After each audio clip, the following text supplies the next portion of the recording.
Salom qadrdon muxlislar, kanalimizga xush kelibsiz. Bugun faqat eng muhim va tezkor futbol yangiliklari haqida gaplashamiz. Bizni qo'llab-quvvatlash uchun obuna bo'lishni va like bosishni unutmang. Siz tayyor bo'lsangiz, biz hoziroq boshlaymiz. Andre Ronaldoni jahon chempionatidagi o'yini uchun tanqid qildi. Fransiya terma jamoasining sobiq hujumchisi Thierry Henry 2026-yilgi jahon chempionati guruh bosqichi bir turidan o'rin olgan Portugaliya Kongo 1-1 uchrashuvida portugaliyalik yulduz hujumchi Ronaldoning harakatlarini tanqid qildi. Henry hujumchiga jamoa manfaatlari shaxsiy harakatlardan ustun turishini eslatib o'tdi. Eng muhimi, shuni tushunish kerak. Uydan turib o'yinlarni tomosha qilayotgan muxlislar.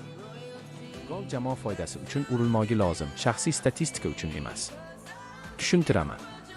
Cristiano bunday vaziyatlarga bir necha bor tushgan. Agar u darvoza tomon tezlik bilan ochilganida himoyachi tanlov qilishga majbur bo'lardi. Ammo Ronaldoning o'zi gol urish istagi tufayli u Bruno Fernandeshning harakat yo'lini to'sib qo'ydi va darvozabon maydoniga yorib kirmadi. Bunday holatda himoyachiga himoyalanish osonroq bo'ladi, chunki unga ikki o'yinchi o'rtasida tanlov qilishga to'g'ri kelmaydi. Gol jamoa uchun urilmogi kerak, faqat sen uchun emas. Brunoning bu holatga qanday munosabat bildirganini o'zingiz ham ko'rdingiz, dedi Henry Fox Sports efirida. Bu fikrlarga Portugaliya terma jamoasi o'yinidagi bir epizod sabab bo'ldi.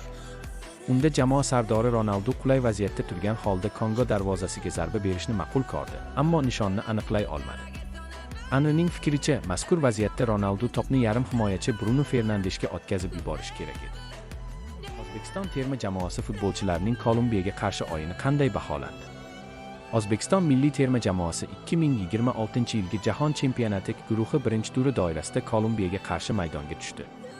Mexiko shahridagi Azteca stadionida o'tkazilgan bahsda 1-3 hisobi qayd etildi. Sofastori portaliga ko'ra, Abbosbek Fayzullayev oq borilar safida eng yaxshi futbolchi deb topildi. U 60-daqiqada yagona golimiz muallifi bo'ldi. O'zbekiston terma jamoasi asosiy tarkib futbolchilariga qo'yilgan baholar: Otkir Yusupov 5 ta 4 ball, Abduqodir Husanov 6 ta 2 ball, Rustamjon Ashurmatov 6 ta 5 ball, Abdulla Abdullayev 6 ta 8 ball, Sherzod Nasrullayev 6 ta 3 ball, Bobur Karimov 6 ta 4 ball, Akmal Mozgovoy 6 ta 5 ball, Otabek Shukurov 6 ta 9 ball, Oston Orunov 6 ta 5 ball, Abbos Fayzullayev 7 ta 1 ball, Eldor Shomurodov 6 1 ball. Uchrashuvning birinchi bo'limida ustunlik asosan kolumbiyaliklar tarafida bo'ldi va 40-daqiqada himoyachi Daniel Munoz hisobni ochdi. Ikkinchi bo'limda O'zbekiston faollikni oshirib, 60-daqiqada Abbosbek Fayzullayevning goli evaziga muvozanatni tiklashga erishdi, 1-1. Biroq bu quvonch uzoqqa cho'zilmadi. Oradan atigi 5 daqiqa o'tib, 65-daqiqada Luis Diaz Kolumbiyani yana hisobda oldinga olib chiqdi. Uchrashuvning so'nggi daqiqalarida hakam tomonidan qo'shib berilgan vaqtda Campaz 3-golni kiritib, o'yinga uzil-kesil nuqta qo'ydi. 1-3. Shu tariqa oq borilar jahon chempionatining guruh bosqichidagi dastlabki uchrashuvda imkoniyatni boy berdi. Umumiy jamoaviy baholashda Kolumbiya terma jamoasi 6 ta 81 ball, O'zbekiston esa 6 ta 41 ballga loyiq ko'rildi. Umuman olganda, o'yinning eng yaxshi futbolchisi deb 8 ta 5 ball olgan kolumbiyalik Luis Diaz bo'ldi. E'tiboringiz uchun rahmat.